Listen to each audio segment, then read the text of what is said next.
Hi class, how's everyone doing? I wish I could say that, but that's normally what I would say if you guys are present. It's just out of habit. So hi, I hope you're doing well. Thank you for listening. Okay, so a couple of announcements. We do have an upcoming exam. You have quiz 2 that you have to complete. You also have your scientific method lab that you have to complete. Today I'm going to be covering lecture 5, and that will conclude all of the material for the first exam. The first exam will be lectures 1 through 5, but realistically lecture 1 doesn't really have much material. So it's really just 4 lectures, which is doable in the time frame that we have. So I think you will be successful if you listen to the podcast, annotate the slides, and just really do the study guide, because ultimately the questions from the study guide are reflective of what will be on the exam. It might be different numbers, but the exact directions will be the same. You know, the types of questions I'll ask will be the same. It might be a different format. So I really encourage you to do the study guide. I also encourage you to attend the exam review session that we're going to have. I think it's beneficial to all students to attend. My opinion is just, put a little bit of work every day and you will be successful. And if you just leave it for the last minute, it's going to be really hard for you to perform well. And with that being said, I'm going to start our lecture. We do have a long lecture, so let me share my screen. All right. Just a reminder, the exam will be closed notes. All right, word of the week is resolute, admirably purposeful, determined, and unwavering. I really like this word. It's just another way of saying determined. So these are good words to use on applications or personal letters, what is it called? Statements, personal statements. So I think just make a goal and focus on it, be determined to finish it. And I like this word, so resolute. Let's continue. So how to review session. We talked about the periodic table of elements, and we said that these elements cannot be broken down into simpler substances. What you see on the periodic table is the simplest substance that there is for that element. Only the first letter of an element or elements is capitalized. If the symbol has a second letter, it is written as lowercase. So for example, we have sodium, Na, right? It'll be N, capital N, lowercase a. And for example, that one really, it's like, it doesn't really make a difference, but you want to make sure you write it, like this, right? That's sodium. And where does this come from? It comes from the Latin name natrium, right? So some of the periodic table, from some of the elements from the periodic table have the Latin or Greek names. Okay, but specifically, we were talking about if you do something like this versus this, right? This is cobalt, okay? This is incorrect. If you were to write it cobalt like this on an exam, I will mark you completely wrong, no partial credit, because this is actually carbon monoxide, okay? This is not cobalt. So you have to make sure that when you're writing a specific element, you capitalize only the first letter and the second letter is going to be lowercase, okay? Diatomic molecules are hydrogen, nitrogen, oxygen, fluorine, chlorine, bromine, iodine. And it was the mnemonic was have no fear of ice cold beer, but I personally like visuals as well as mnemonics, like something that can help me remember. So it was this hydrogen, and it was going to be nitrogen, oxygen, fluorine, chlorine, bromine, iodine. So it looked like a little boot, like upside down shoe, okay, or boot. All right, that's how I remember it. Okay. Of course, you'll have the periodic table. on the test. We also talked about what are metals, what are nonmetals. So nonmetals are on the right side of the periodic table. There are these yellow blocks right here. We have the metals all right here. These are the alkali metals, alkaline earth metals. This is the transition metals in the middle. This green one that's found on the staircase that divides metals and nonmetals, this is called metalloids. And these have both metallic properties and non-metal properties. So they're both. We also talked about metallic characteristics, like if it increases going down and decreases across the periodic table. This is called a periodic table trend. So we actually looked at alkali metals, and we said that some of them, you know, as you go down the periodic table, they react very violently with water. If you guys remember, we did a few of them, right? We watched the video. And we also saw that when you cut the metal, which is a soft, shiny metal, it oxidizes quickly, meaning that it reacts quickly with the molecules that are found in the air. So it's undergoing oxidation. It gets it loses its shiny luster. It becomes a little bit more dull, right? And that's because it's reacting quickly with the molecules in the air. So that's a proper characteristic of a metal. Okay, let's push through. The periodic table of elements, it's composed of periods, which are the rows, and it's composed of groups or families, which are columns. So these are all little families, okay? Some of them don't have common names. So for example, I call these, you guys see how it says 1A, 2A, 3A, 4A, 5, 6, 7, 8A? Okay, those are how I refer to the group number. So if I'm talking about like group 1, group 6 element, group 7 element, that means I'm talking about that specific family, okay? So just keep in mind. You see these numbers on the top, 1, 2, 13, 14, 15, 16, 17, 18. Those are the column numbers. So this is 1, 2, right? 3, 4, 5, 6, 7, 8, 9, 10, 11, 12, 13, 14, 15, 16, 17, 18. There's 18 columns in the periodic table, right? But when I'm talking about like a specific family, like if I'm saying group 8, think of the noble gases. If I'm talking about group 7 family, think of the halogens. If I'm saying group 2 family, think of alkaline earth metals. If I'm saying group 1 family, think of alkali metals. Okay, we need to be familiar with how we refer to them. So we have alkali metals, alkaline earth metals, halogens, noble gases, and I also wanted you to know one more, which was group 16, this one, or column 16, which we call, or group 6, chalcogens. Okay, so I would like you to know those common names.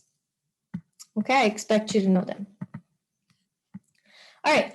Another thing that I said is for your edification was like this Bohr's model of the atom and like exciting the electron and so on.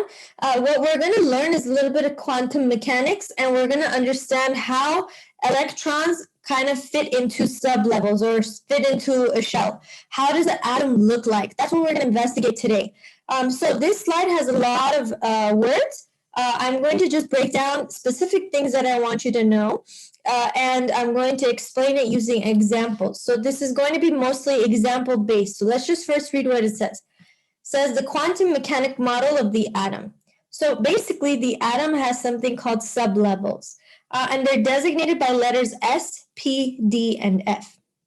And it says as N increases, the number of sublevels increases. So for example, if you have, let's say, two something, right? Like 2p, 2s, something like that. There's two shells. So whatever numbers you see, that's how many shells you have in the atom. And I'll talk about that in a minute with a visual demonstration. It says within these sublevels, the electrons are located in orbitals. So basically, the number will tell you how many levels there are and how many electrons reside in each orbital. Now, what we're going to learn specifically, what's the take home from this one that I really want you to take is this specific portion. S sublevel is 1 orbital, P sublevel is 3 orbitals, D sublevel is 5 orbitals, and the F sublevel is 7 orbitals. You can think of an orbital as a little house. like this, okay? The S sublevel will have just one box. The P sublevel has 3 orbitals, so it's like a 3-bedroom house, okay? Let me divide this. Okay. The D sublevel will have 5 orbitals, meaning it's like a 5-bedroom house, okay? 1, 2, 3, 4, 5, okay? And the F sublevel has 7 boxes. It's like a 7-bedroom house, okay? 1, 2, 3, 4, 5, 6, 7. All right, now what is this saying? It's saying that each orbital can hold a maximum of 2 electrons. So let me show you what they would look like. So it would house 2 electrons, right? So this is 1 electron, 2 electrons. This is the S sublevel. The P sublevel would house how many electrons? Total 6 electrons, right? Watch this. First, all of them, and this is interesting. I want you to really understand this. Electrons are negatively charged, right? Do you think that 2 things that are the same charge would like to be near each other? No. Like charges repel each other, right? So think of this, and we were talking about houses earlier, right? Would you want to have a housemate or a roommate? You're going to want to have a housemate, right? So the electrons are the same way. First, all of the electrons will be in separate rooms, okay, or separate orbitals, right? And then, if it needs to, it'll pair up, so like this. Okay, so you can see here, if it was full, if the entire thing was full, you would see it looks something like this. The D sublevel, there's 5 orbitals, so it can house how many electrons total? 10. So 1, 2, 3, still waiting on that iPad, 4, 5. Going down, 1, 2, 3, 4, 5. So you can see here there's 10. The F sublevel houses, there's 7 orbitals. So how many electrons will it house? 14. So how does it look like? Same thing. 1, 1, 1, 1, 1, 1, 1. This is a half-headed arrow, in case you're wondering. It's not a 7, it's a half-headed arrow. Downward, downward, downward, downward, downward, downward, and downward. So you can see here, this S sublevel is 1 orbital. It can house 2 electrons. The P sublevel is 3 orbitals. It can house 6 electrons. The D sublevel is 5 orbitals. It can house 10 electrons. And the F sublevel is 7 orbitals. It can house a total of 14 electrons. Okay, that's what I want you to take home from this slide. Now, how does this apply to the periodic table and the elements? I'll teach you. So the periodic table is arranged in such a way that everything has a designated spot. So what does that mean? Every single element has a unique address on the periodic table. So for example, hydrogen is in row 1, okay, or we call it period, right? So, but since your more common is for you is row, I'm saying row. So hydrogen's in row 1, so it's going to be and it's in the S block. So everything, it's like a little region. So it's in the S block. Hydrogen's unique address is 1s1. Okay. Helium, yes, helium is usually on this side of the periodic table. So it is on the noble gases, but why didn't we bring it on close to this? Because if we didn't, it would be missing. We want to make sure the S block is symmetrical and looks fine, and it also makes sense, but I'm going to explain. So helium's unique address, it's in row 1, right? And it's in the S block, so it's 1s2. You follow? Look, it's in the second space. If you were to play periodic table Candyland, okay, this is your piece. So you're like, okay, I'm in row 1, okay, I'm in the S block. I'm going to be 1s. This is 1s1. This is 1s2. You follow me? So this is 1s1. This is 1s2. So the helium's unique address is 1s2. Now, the other elements, right, that are housed here, for example, like carbon, nitrogen, oxygen, these have different. So you have, in order for you to get to its address, you have to start from the first place, which is hydrogen. So you have to go through the entire thing to jump to that location. Okay. And I'm going to explain using examples, but let's just see where the S block is, where the D block, and where the P block and the F block are. So S block is here, the P block is here, the D block is in the center, the F block is in the bottom. This is the transition. This is the transition metals. This is the man-made artificial metals. Okay, so I want you to pay attention to something. The D block's numbering is a little bit off. You see it? It is in row 4, but the way we call it is we say this is a 3D block. So just keep in mind the numbering is a little bit weird. But don't worry, because I do give you a little roadmap so you don't get confused. And then the F block starts with 4 and 5. Okay. Let's continue, and I'll explain how to apply this. First, I want you to understand where the little map of the periodic table, S block, P block, D block, F block. As far as how do you name stuff, what's the roadmap, kind of like a little map for you so you don't get lost? Well, it always goes in this specific order. When you're naming something or telling me its address, you're going to go in this specific order. So look at it, goes 1S, 2S, 2P, 3S, then you go up, 3P, 4S, 3D, 4P, 5S. You see it's in that order. Now, let me teach you something. Once we do practice problems, you're not going to even need this, but I'm giving this to you as a supplement in case you do mess up, so you don't forget that the D block starts with 3 and the F block starts with 4. So I'm kind of giving it to you as a guide, but as far as, are you going to use it that much? No, because you're going to remember it naturally because we're going to do so many examples. This is called the Aufbau principle, which Aufbau in German means building up.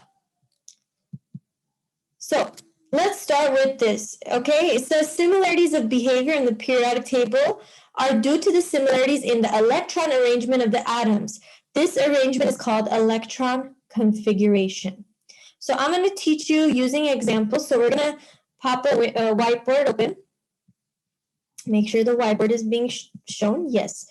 We're going to start with hydrogen. And we're going to do a full explanation of hydrogen, helium. And we're going to keep going in order until we get to the other stuff. So let me show you. Okay. So I'd like you to open a periodic table on hand. If you have a printed periodic table, that would be better. So I'm going to show you. So hydrogen. On the periodic table, hydrogen is the first element, right? It's the letter H, okay? On the periodic table, this is what hydrogen looks like. So it's a little H, okay? The number is 1 on top. That's the atomic number. This is 1.008 on the bottom. That's the atomic mass. Now, we are going to play a little game, and we're going to answer all the questions. So this one, if we were to do the protons, neutrons, electrons, I want to know how you understand this. So let's do it together. In the textbook, this would be written the opposite way. So the atomic mass would be on the top. The atomic number would be on the bottom. Okay, so let me label that. So this would be the atomic mass on the top. This would be the atomic number on the bottom. Okay, and the atomic mass is equal to the number of protons plus the number of neutrons. Okay, the atomic number is equal to the number of protons. Now, if it's in ground state, which means it is not electrically charged, then it is also the same number of electrons. Okay? So let's do this together. Okay? How many protons do we have? The atomic number is the number of protons. We have 1. It's in ground state. It's just regular hydrogen. It's not charged. That means it's going to be 1 electron. The number of neutrons is going to be 1 plus x is equal to the atomic mass, which is 1. What's your x? 0. Okay. Now, let's draw what does hydrogen look like. Let's draw it out with respect to what we just learned with the orbitals, okay? So hydrogen actually looks like, this is the center. So let me go back. Let's go to periodic table. So let's keep this on hand. Go to P table. So pop open a P table. And let me make sure you guys are seeing my periodic table. So when we're talking about the electron configuration of hydrogen, right? This is hydrogen. We said that hydrogen's electron configuration, it's in row 1. It's in the S block region, right? Remember, this was the S block. And it's going to be in the first slot, so it's 1s1. So let's go ahead and write that in our whiteboard. The electron configuration for hydrogen, we'll write on the top. Electron configuration for hydrogen is 1s, and the way we write this is a superscript. Superscript. I'm just going to write it like this, 1s1. Okay? This is how we represent our electron configuration of hydrogen. Okay, now, how would we represent this as far as like an actual drawing of the atom? So this is the center, mama nucleus. This is it's one shell, right? You guys see the number 1? It's telling you it's only one shell. And in that one shell is one little electron. Okay, so we're going to draw that electron out. That's very, very bad. I'll just do like a big dot. Okay, hold on, guys. Sorry, you see what's happening? There you go. That's my one little electron. Okay. Okay. So what's inside mama nucleus? Inside mama nucleus is protons and neutrons. There's one proton, which I say 1p, and 0 neutrons, right? So this is the atom hydrogen. Now let me go to Google again and show you the hydrogen atom. So you can see maybe like a prettier picture. This is the hydrogen atom. You see, one proton, one electron. That's it. We drew that as well. All right. How does that apply to what we just learned with the little houses, right? Well, the electron configuration tells us what the energy orbital diagram looks like. So let me show you that with respect to what is an energy orbital for hydrogen. So let's see. Look at this. You draw it, so it's a little table that shows that as you go up, as you go further from the nucleus, the energy of this orbital increases. So let me just show you how we draw it. So this would be an energy orbital diagram of hydrogen. So we write 1s underneath. We don't write 1s1, we just write 1s, and then we draw that one single electron like that. You follow me? Make sense? Okay, if it doesn't make sense, as long as you're following along, okay, it's very helpful. Let's go ahead and do helium, okay? Let's go ahead and do helium.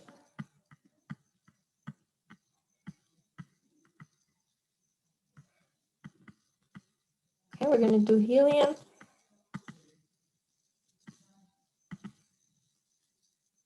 Okay, helium on the periodic table is He. Okay, helium on the periodic table has, it looks like, sorry, hold on, looks like this. So it says 2 on the top, He, right? And it says 4.0028. The atomic mass is going to be, the way that it would be written in a textbook is He 4, 2. This is how it would be written in like a textbook when you're doing a test to determine it. Okay, so how many protons, how many neutrons, and how many electrons? So the protons is the atomic number, so we say that there's 2 protons. The electrons is the same number, right? So 2 protons, 2 electrons, right? And the number of neutrons would be the number of protons, which is 2, plus X is equal to the atomic mass, which is 4. What's your X? 2. Does this make sense? So the number of protons plus your X, which is your number of neutrons, is equal to atomic mass. Yes, people? Yes. Awesome. So how do we go about drawing the electron, or writing out the electron configuration? So let's write that on the top. The electron configuration would be 1s2, right, everybody? 1s2. Why 1s2? Why are we not, why someone might say, well, Professor Bowers, why aren't you doing 1s1, 1s1? Because you have to combine, they're both in the S block. So this is like, for example, this is row 1, S block. This is the second position, right? So 1s2. Lithium would be 1s2, 2s1. You have to go through all of it. So you're not going to separate these out. You're not going to say 1s1, 1s1. That doesn't make sense. It's in row 1. It's in the S block. It's the second slot. That's its address. Is this clear? And if you can't remember, go back to your PowerPoint slide. The 5th slide shows you that helium is in the S block. So it's in row 1, S block, second slot. You got it? Okay, don't worry if you didn't get it. It'll click later. Just as long as you're following along, it's the second example. So I don't expect everyone to get it at the second example. I get every example I do, I expect more students to get it, but I don't expect everyone to get it. So just take it easy. We're going to get there. So 1s2. So what does it look like with the energy orbital diagram? Well, it's like this. It's just a little box.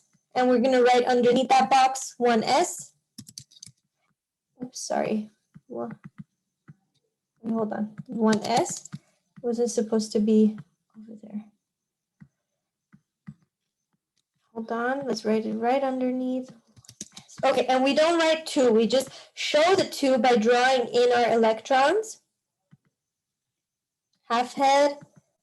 Half head. That's so ugly, guys. Hold on. Let me make it a little bit better. And let me make it red. So here's half-headed arrow. Half-headed arrow. Okay? Okay. Now, what does it look like with the atom? So mama nucleus. There you are, mama nucleus. Why do I call mama nucleus? You'll know in a little bit. All right. So it's one shell, right? It says one shell. One means it's one shell. And how many is in that shell?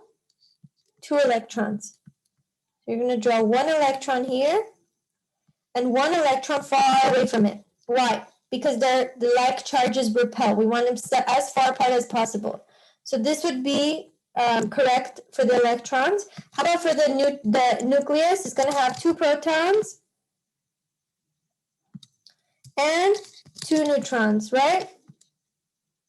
Yes? Awesome. Let me show you an actual picture of helium. Like a professional pic. New share. Internet. This is helium. Those 2 electrons right there in yellow, and then the neutrons are the green balls, and the positive charge are the protons. Does that make sense? Okay, let's keep pushing through. It's making sense, right? A little bit more, a little bit more. All right, let's erase some stuff.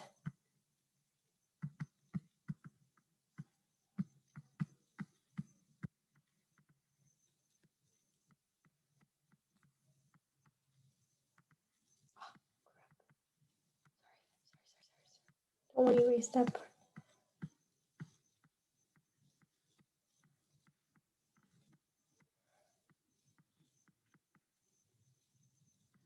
All right, the next one we're going to do is sodium.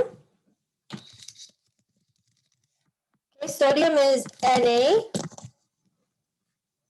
So sodium, I'm sorry, we're not going to do sodium. We're going to do lithium. My apologies. Lithium, Li. So Li, lithium on the periodic table is the 3rd element. It has an atomic number 3, 6.94. In a textbook, you would see Li like this. you would see the atomic mass on the top, 7, and you would see the atomic number on the bottom, 3. Now, how do you go about determining the number of protons, neutrons, electrons? Well, the atomic number is the number of protons. If it's in ground state, it also means it's the number of electrons. It is. It's not electrically charged. And the neutrons, you have to figure it out. So how do you figure it out? Well, it's going to be the number of protons, which are 3, plus x is equal to the number of the atomic mass, which is 7. So what's your x? X is going to be 4. Okay. Now, how do we go about determining the electron configuration? So we go about determining the electron configuration by looking at the periodic table. Again, just so you can remember that we're here. It's in the second row, right? Lithium. And it's in the S block, and it's in the first slot of the S block. So just so we understand this, let's go open a regular periodic table, and we're going to look at it. So we're here. So we have to start from hydrogen. So you're basically playing Candyland, and you're going to pass all of the slots necessary to get to lithium. Okay, think of these as like little places. So you have to pass all of these little spots to get to lithium. So 1s2, 2s1. You follow? 1s2, you pass that one. 2s1. Don't worry if you just follow along with me. If it doesn't make sense, it's okay. It'll get there. Just wait. So let's write this. 1s2, then 2s superscript 1. Okay. What does this mean? What this means is that there's 2 shells or sublevels. So here's mama nucleus. Let me do this in red, so for pop of color. Here's mama nucleus. It's telling you that there's 2 shells, level 1 shell and level 2 shell. Okay? They're both s orbitals, meaning that they can house 2 electrons. The first one houses 2, so here's 1, 2. The second shell houses how many electrons? Just 1. You follow? So, look at that. The first shell houses 2, the second shell houses 1. How about the nucleus? How many protons? 3 protons, 4 neutrons. All right, how would we draw this out? So like this, a square, and then another square a little bit higher in energy because it's further from mama nucleus. So 1s, 2s. Okay, and then we're going to draw in our electrons. So the first 1s houses how many electrons? 2. The second one houses how many electrons? 1. You follow? Kind of? Okay, just be patient with yourself. Now, how do you know you did this correctly? Well, lithium has an atomic number of 3, which is the number of protons, and it's the number of electrons if it's in ground state, which it is. So it says lithium is 3 electrons, right? How many electrons are in your orbital diagram? 3. How many electrons are in your picture? 3. How many are in your electron configuration? 2 plus 1 is 3. If you did this correctly, all 3 of these, the electron config, the orbital diagram, and the atom should match up. Does that make sense?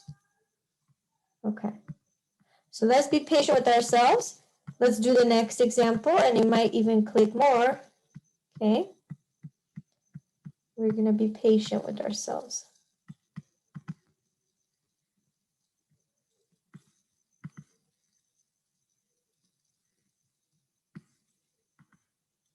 We are going to do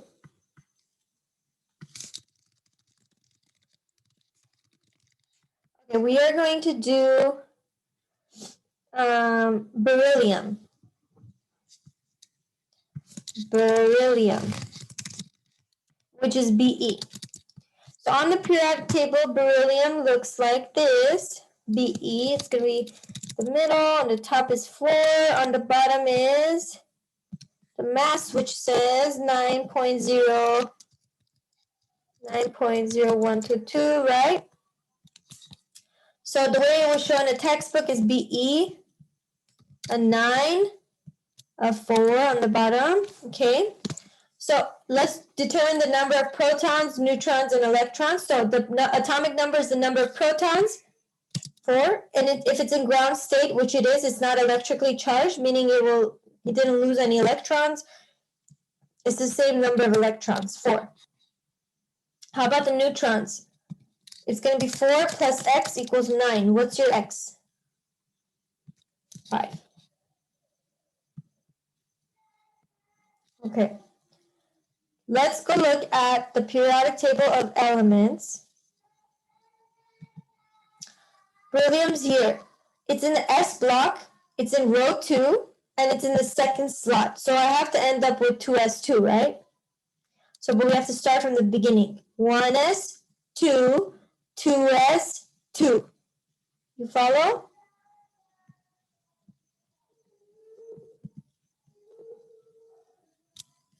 One S, 2,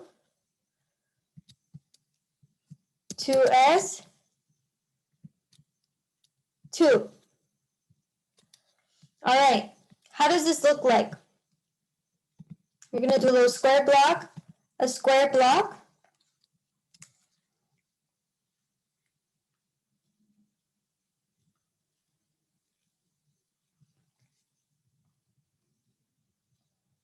And you're going to write underneath 1s block.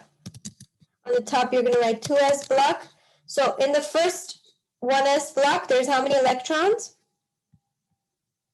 2. So you're going to draw 1, 2. In the 2s block, there's 2 electrons. You're going to draw 1, 2. Okay.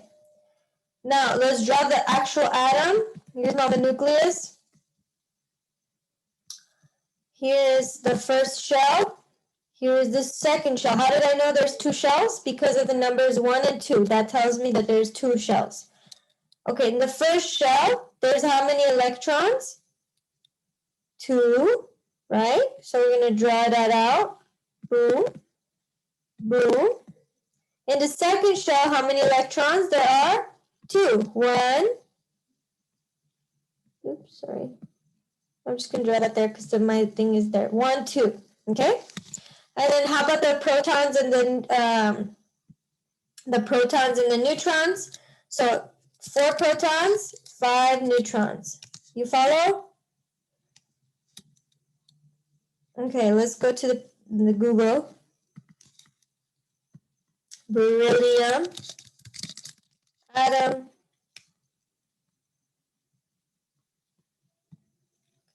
Picture. This is beryllium's atom. So you can see here. I would say I like this is pretty. It's not bad. 1, 2, 3, 4, 5 neutrons, and then you can see they spaced out the electrons. You could just draw it the way I did. It's fine. I like this one. Okay. They're just putting them separate from each other because they're trying to say they're moving, right? They're in an orbital. But just you could do it the way I did it. Like this is fine too. Okay. Back to this. All right. So look at this. Beryllium's atomic number is 4. Its electrons are 4. It's in ground state. 2 plus 2 is 4. There's 4 electrons here. There's 4 electrons in your picture. The electron configuration, the orbital diagram, and the atom, they all have the same number of electrons. That's how you know you did it correctly.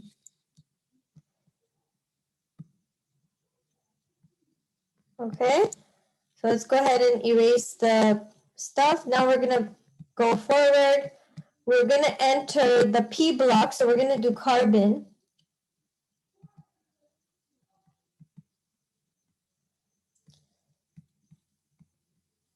Carbon. Boom, boom, boom, boom. I didn't mean to erase that. That's like critical info for you. don't want to erase that. Okay. Let's do carbon.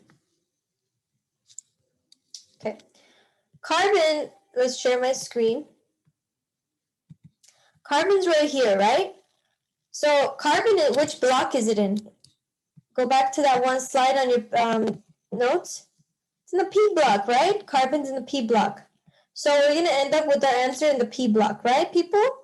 Right. So how do you go about writing it? Well, you always start from hydrogen, right? So you say 1s2, 2s, 2, 2p. How many spaces do I have to jump? 1, 2. 2p, 2. So carbon is going to be 1s2, 2s2, 2p2. That's its unique address on the periodic table. So let's write that. Carbon, letter C, the electron configuration. Carbon is 1s,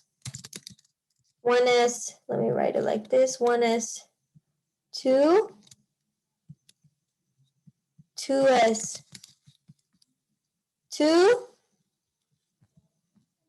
2p2.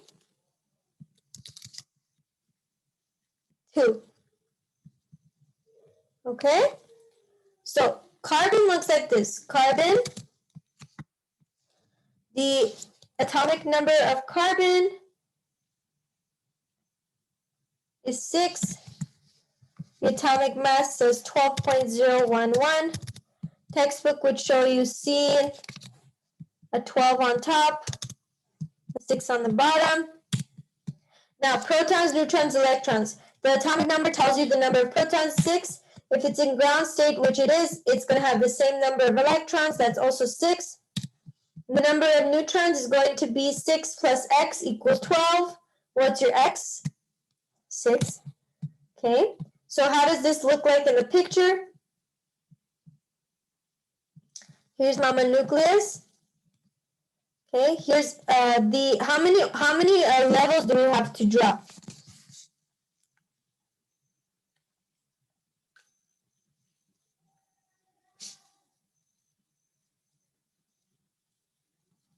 I want to give you guys a chance to draw it. What do you think?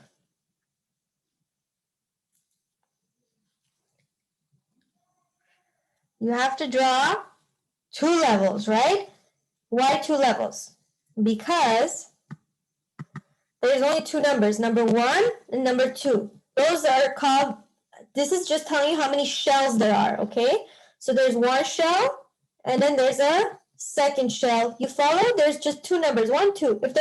If it continued and there was number 3, number 4, whatever, there would be 4 shells. So it depends on what numbers are shown. So this is just telling you how many shells there are. The first shell houses how many electrons? 2. So draw it in. 1, 2. The second shell houses how many electrons total? 2 plus 2, right? Why? Because look, this is sublevel 2.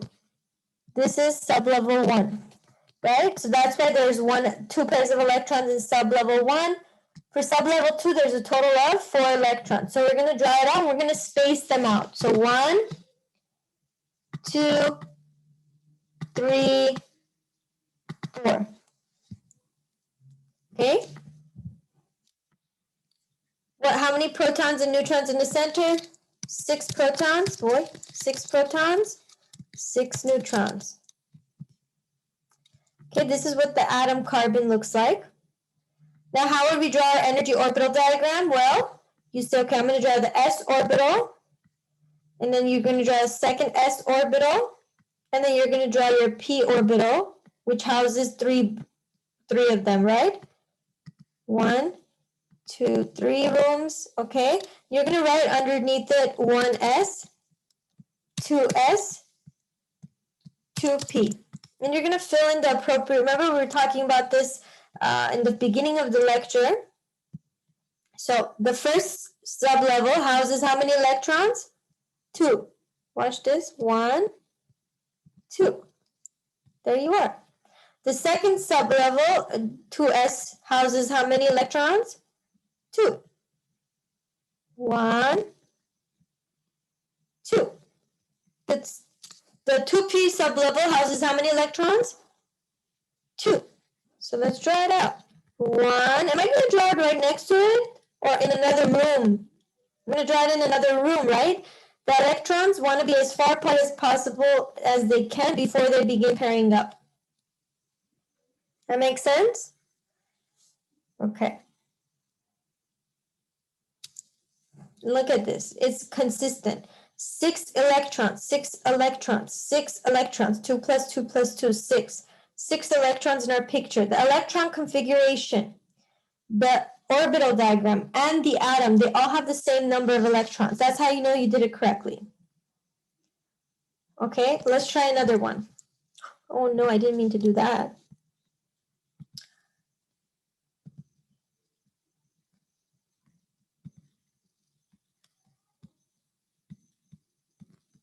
Let's try something different.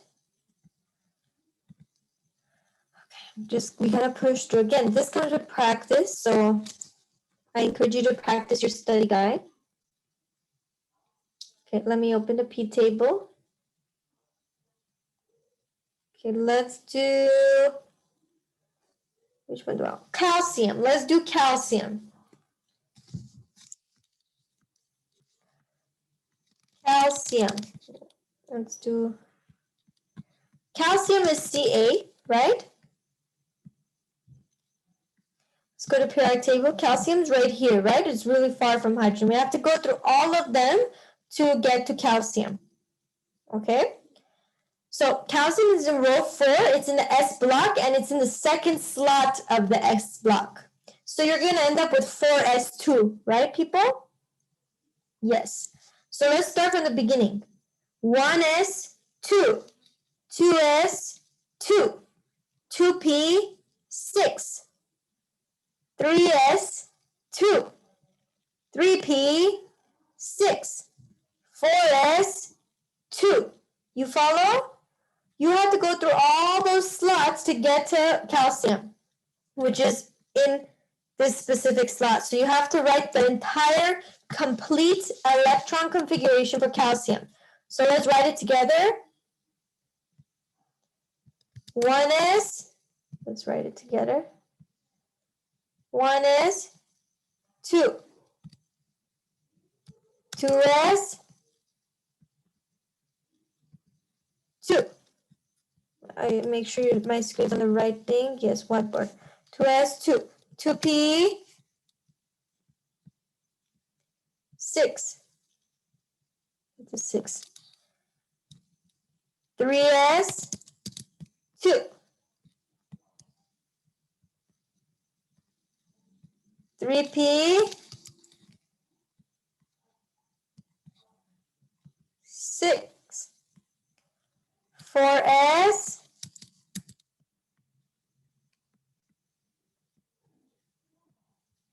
2. You follow? Okay, let's keep going. That's the configuration. So on the periodic table of elements, calcium looks like this. So it says 20, 20, and it says Ca, and then it says 40.078. Okay, so you're going to see on the textbook, you're going to see Ca, 40 on top, 20 on the bottom. Okay, the number of protons is equal to the atomic number, which in our case is 20. It's in ground state. That means the number of electrons are the same. The neutrons are going to be 20 plus x equals 40. What's your x? 20, right?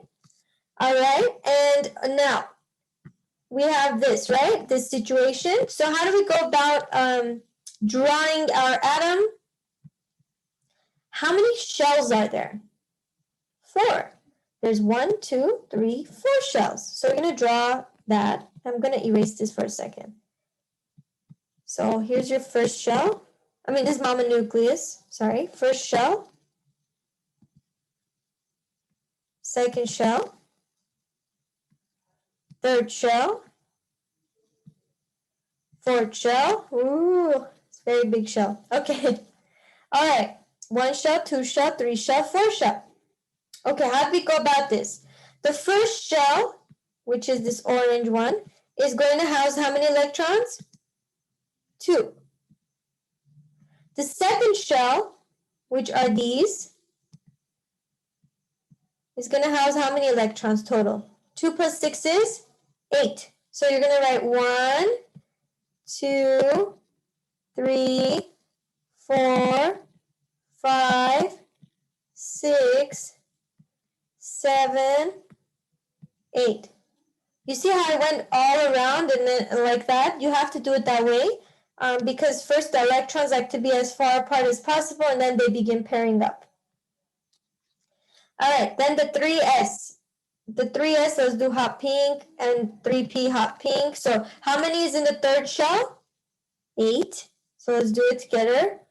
1, 2, 3, 4, 5, 6, 7, 8. And how many is in the fourth shell, which I'll do in blue? Just 2. So you're going to space them out as far apart as possible. 1, 2. Perfect. And now, how about the number of protons and the neutrons in the center of the mama nucleus? 20 protons, 20 neutrons. You follow? Okay. Now, what does it look like for the energy orbital diagram? You have 1s, 2s. I'm going to make them a little bit. I have to erase this, okay, people? I need more space.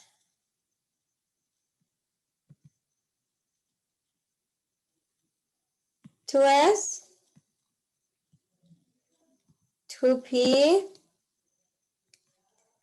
3S. You see how I'm going higher and higher in energy as I go further from mama nucleus? That's exactly what happens. The further you go from mama nucleus, those electrons are higher in energy. So let's just make this a little bit more accurate by drawing our line taller. So the 4s orbital, which is furthest from mama nucleus, is highest in energy. That electron, right? Okay, so let's go ahead and that makes sense. Because whenever things are higher in energy, for example, it can actually, this last electron, the valence shell, is furthest from mama nucleus, right? The last blue electron. That means this blue electron, mama nucleus doesn't have that much control over this blue electron. What does that mean? That means that this blue electron, basically these both of them, right? They're far away from mama nucleus. These blue electrons basically can basically be given to a non-metal so that there's a bond between a non-metal and a non-metal. So when you're further from mama nucleus, those electrons can actually participate in chemical bonding. Okay, they're the ones that are highest in energy, furthest from mama nucleus. Mama nucleus has no control over those faraway electrons, and they could do bonding with whoever non-metal they want, right? So that's why I call mama nucleus mama nucleus. Okay, mamas are controlled. They want to hold tight to their babies, right? This one's farther away, can't have control over it. Okay, all right. Let's just do. Let's draw it out. So 1s, we're gonna write underneath 1s. So let's write this. This one is 2s, so we're gonna write underneath 2s. This one is 2p, we're gonna write 2p. This one is 3s, we're gonna write 3s. This one is 3p, we're gonna write 3p. This one is 4s, and we're gonna write it, and make sure we have those dividers in the middle. Let's do them in blue. One. See, that's a p orbital. Perfect, people. Now let's go ahead and fill in our electrons. So we have 2 here, 2 here. We have in the p orbital 6, but first we want to show the accurate way of writing it is up, up, up, and then down, down, down. Remember, I'm doing this like this so you get in a good habit of like understanding they're in their separate rooms before they begin pairing up, right? Okay, 3s, up, down. 3p, there's 6 of them. Again, it's up, up, up, and then down, down, down, and then 4s, it's up, down. Does that make sense? This is the orbital diagram for our good old calcium. Okay, so for the test, because it is a little bit more challenging material, I would say. I will only ask as of now until calcium. But I expect us to learn the D and the F block when we do our lab, and I will retest you on it, like more complicated examples later. So I will only test you up until calcium. So what's a great homework assignment is knowing how to do from hydrogen all the way to calcium, knowing how to do it, draw it out, and do the orbital diagrams, make sure you understand it. So we did hydrogen, helium already, we did lithium, we did beryllium, we did carbon, we did sodium, and we did calcium. So you guys can do the other ones. Make sure you understand it because it will be asked, right? So up until calcium. And okay, let's continue, push through.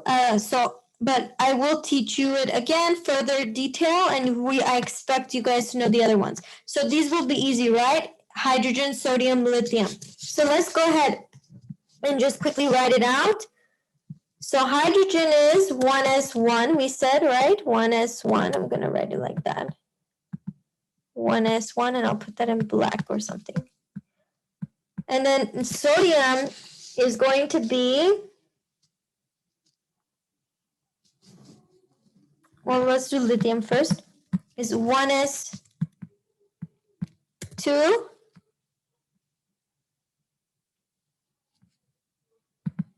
1s2, 1s2, 2s1.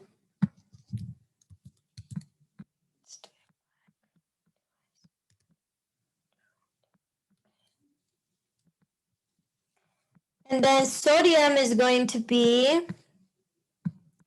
1s2,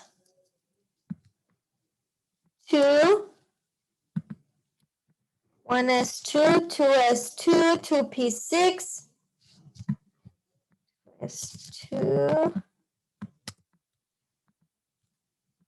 2p6,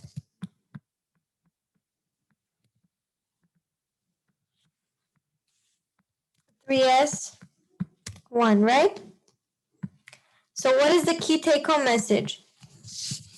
All of these guys end up in the S block, right? They all end up in the S block. Watch, S block, the last shell is called a valence shell, is the S. It's just there are different shells. Like there's, for this sodium atom, there's 3 shells. For hydrogen, there's 1 shell. For lithium, there's 2 shells, right? But they all have an S orbital at the end. They all have 1 electron at the end, which means this is how we were able to group them in the alkali metals. So basically, it's saying that similarities of behavior in the periodic table are due to similarities in the electron arrangement that is found in the electron configuration. So the electron configuration for all of the group 1 elements will all end in S1. Whether it's 1s1 or 3s1, 2s1 or 4s1 or whatever it may be, right? They all end up in S1. Okay, meaning that it's a little square block with 1 electron, right?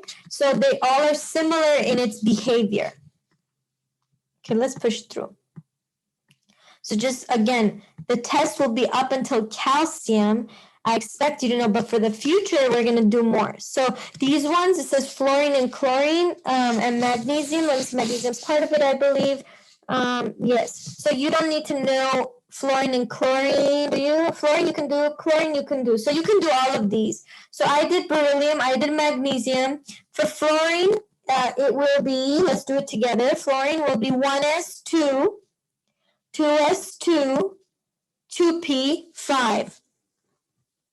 Watch this periodic table. Let's bust it out.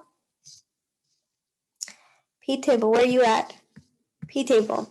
So fluorine is 1s2, 2s2, 2p5. 5, right? It's in the P block, 5, it's in the second row, P block, 5 slots in, 1, 2, 3, 4, 5, 2P5. Does that make sense? Awesome. Oh, sorry. Let's share my screen. And then the next one we want to do is chlorine. So let's bust out our periodic table again. Chlorine's right here, so we can do it. 1s2, 2s2, 2p6, 3s2, 3p6, 4s2. Oh, sorry, we passed chlorine. Sorry. 1s2, 2s2, 2p6, 3s2, 3p5. So what was the purpose of me showing you this is that fluorine is 2p5, chlorine is 3p5 at the end, right? They both end in p5, which means that they are in the same family. And are they? Yes, they're in the halogen family. They're together. Okay. So the valence electron configurations for the elements in periods 1 through 3 are shown below. Note that these elements that are in the same group have similar electron configurations. So this is just what I mentioned. So hydrogen, lithium, and sodium, they all are in different rows, right? But they all are in the S block, and they all are in slot 1 of the S block. So they're 1s1, 2s1, 3s1. That's the last one shell of lithium and sodium is S1. Does that make sense? The same was true for fluorine and chlorine. We said that, the last thing that it ends up with is P5, right? Again, I know it's saying 2s2, 2p5 is just showing you one before it. But remember, when we want to name the entire electron configuration, we have to start from hydrogen and go through all of it, just like how we've been doing it. So again, beryllium, magnesium, they both are in different rows, right? You can see beryllium's in row 2 and magnesium's in row 3, but they both are in the S block region and they both are in the second slot, which means that it's going to be S2. Does that make sense? Okay, so energy, this is called the modern model of the atom, describes the electron cloud consisting of separate energy levels, each containing a fixed number of electrons. So if you did for sodium and chlorine, 1s2, 2s2, 2p6, 3s1, right? You can follow along with the periodic table. So here's the P table, sodium, 1s2, 2s2, 2p6, 3s1. For chlorine, it's going to be 1s2, 2s2, 2p6, 3s2, 3p5. Okay, let's go back to our thing. There it is. Now, whenever these two things want to bond, the outermost shell, which is furthest from mama nucleus, is the one that will go bye-bye. That electron will go away, and it will exchange with chlorine to make a chemical bond. So look what happens. A sodium atom that's electrically charged will have an Na+. Okay, we call this sodium cation. So something that is positively charged is called a cation. Cation is something that is positively charged species. We call it positively charged species. So sodium cation is a positively charged sodium, and that means that it lost an electron. Okay, so metals tend to lose electrons. So sodium, being the metal, will lose its outermost valence electron. This is the valence electron right here. Okay, that's furthest from mama nucleus, highest in energy. That's the one that's going to bond with chlorine. So what does that mean? That means it will lose the outermost shell. Can you guys see it visually? This has 3 shells. This has how many shells? 2. So what it's going to happen is it's going to lose this last shell. So what would be the electron configuration for sodium cation? It would be 1s2, 2s2, 2p6.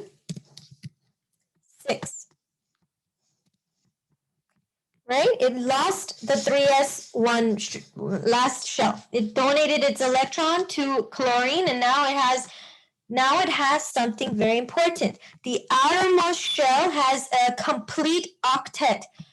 Complete octet. What does that mean? That means the outermost shell is behaving whenever sodium is a charged species and it donates its electron to chlorine. It has a complete octet. Now it's behaving like a noble gas. And that's the whole idea. Noble gases have 8 valence electrons in its outermost shell. Okay? So 8 electrons is the goal. Okay? Just bear with me. Now, the same is true for chlorine, except chlorine being a nonmetal, okay? Chlorine being a nonmetal will gain an electron. So chlorine versus chloride anion. Chlorine anion or chloride ion. The word chloride ion means the same thing as chlorine anion, okay? The ending IDE indicates it's an ion, chloride ion, and it's negatively charged. So let's see what happens with the chlorine situation. Chlorine has, as you can see, 3 shells. The first shell has 2 electrons. The second shell has 8. The third shell has how many electrons? 7. It's almost 8, right? It needs 1 more electron to be a complete octet. So chlorine needs 1 more electron to be a complete octet. Right? So where is it going to get it from? It's going to get it from a metal. So nonmetals, which is chlorine, tend to gain electrons from metals, right? Nonmetals tend to gain electrons from metals. So the metal donates its electron completely. It says, hey, you can have my electron. And the nonmetal accepts it and gains that electron. So what would my chlorine anion or chloride ion look like as far as the electron configuration? It would be 1s, 2, 2s, 2, 2p, 6, sorry for all the gaps, 3s, 2, 3p, 6. It gained an electron in the outermost shell. Does that make sense? To have a complete octet. So what would it look like? Chlorine would look like this. Mama nucleus. These are the shells. So there's 3 shells. 1, 2, 3 shells. The first shell has 2 electrons, which we're going to draw here. 1, 2. The second shell has 8 electrons total, so we're going to space them out first. 1, 2, 3, 4, 5, 6, 7, 8. And the last shell has a total of, I'm going to do a different color for distinction, 8 electrons. 1, 2, 3, 4, 5, 6, 7, 8. So chlorine gained 1 more electron to have a complete octet. Now it's behaving like a noble gas. Does this make sense, people? Okay, let's push through. This is the basis of ionic bonding. So your sodium atom and your chlorine atom, the sodium is donating an electron, completely exchanging. It's saying, hey, have my electron, and the chlorine is accepting it, and now both of them have a complete octet. So sodium has a complete octet, chlorine has a complete octet. This is how you get an ionic bond between a metal and a nonmetal. So an ionic bond is a electron exchange between a what? A metal and a nonmetal. Who is giving the electron? Who is gaining it? Metals do what? They lose electrons. Nonmetals do what? they gain electrons, right? Does that make sense?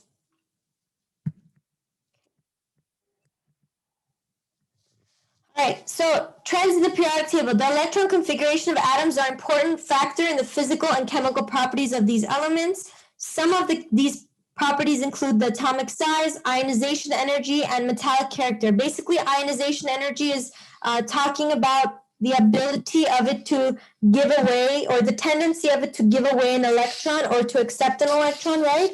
That's what we talk about, ionization energy. You don't know this word that much, but what it's trying to say is that the electron configuration affects these properties, right? This is how we arranged it in the periodic table.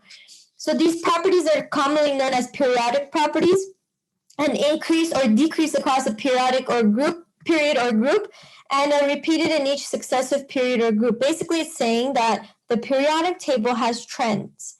Okay, so here are some of the trends.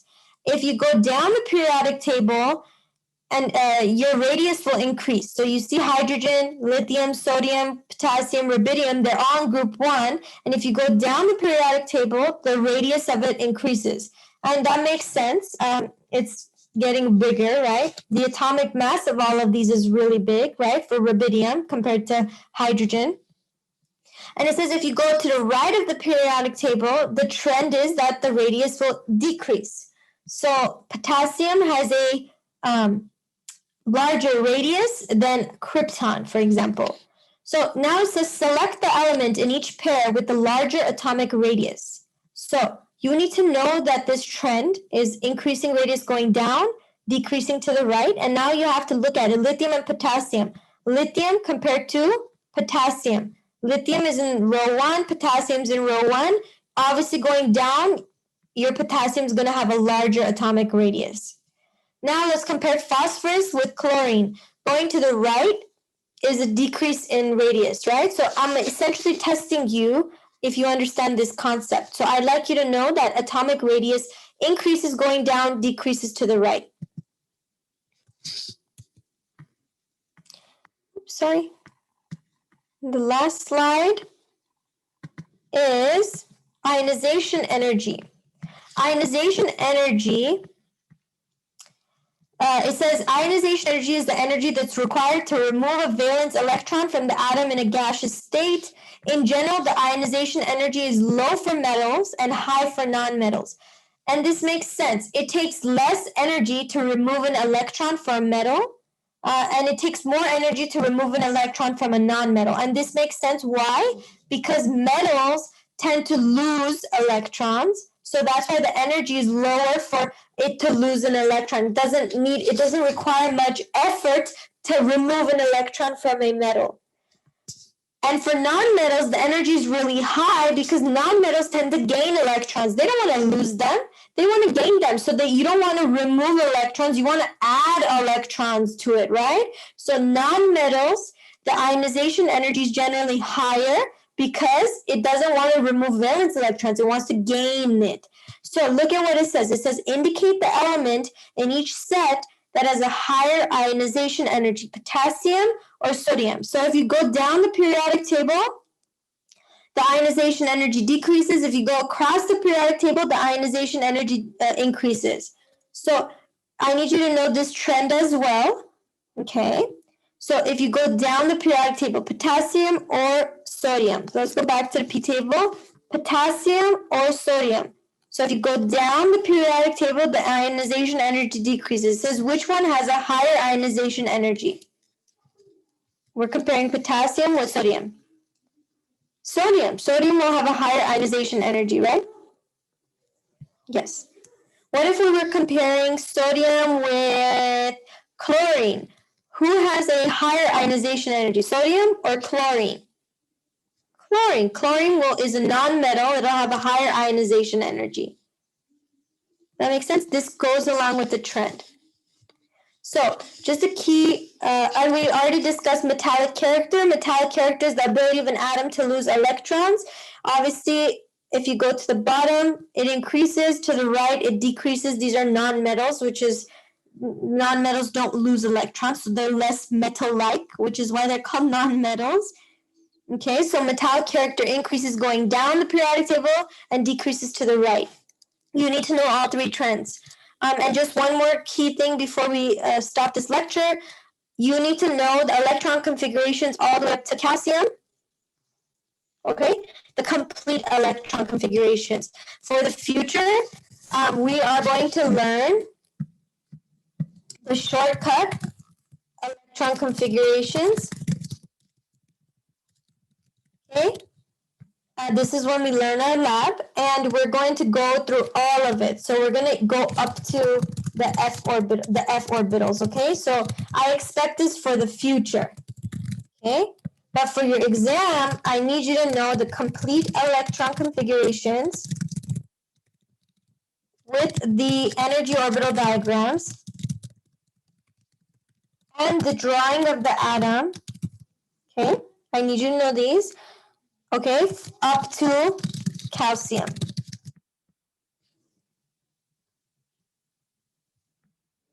And I think that's pretty sufficient for the first exam. Okay, guys, thank you so much for listening. If you have any questions, I'll be glad to answer them. Just a friendly reminder, we do have a review session coming up. So keep in mind we have a review session. It will be tomorrow at the regular scheduled class time. It's always going to be a week before. So our exam is on the 10th.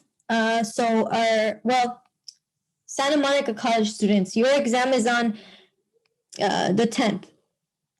West LA students, your exam is on the 11th. And always a week before that, I do a review session. So see you guys this week for your review session. Have a wonderful evening. Bye-bye.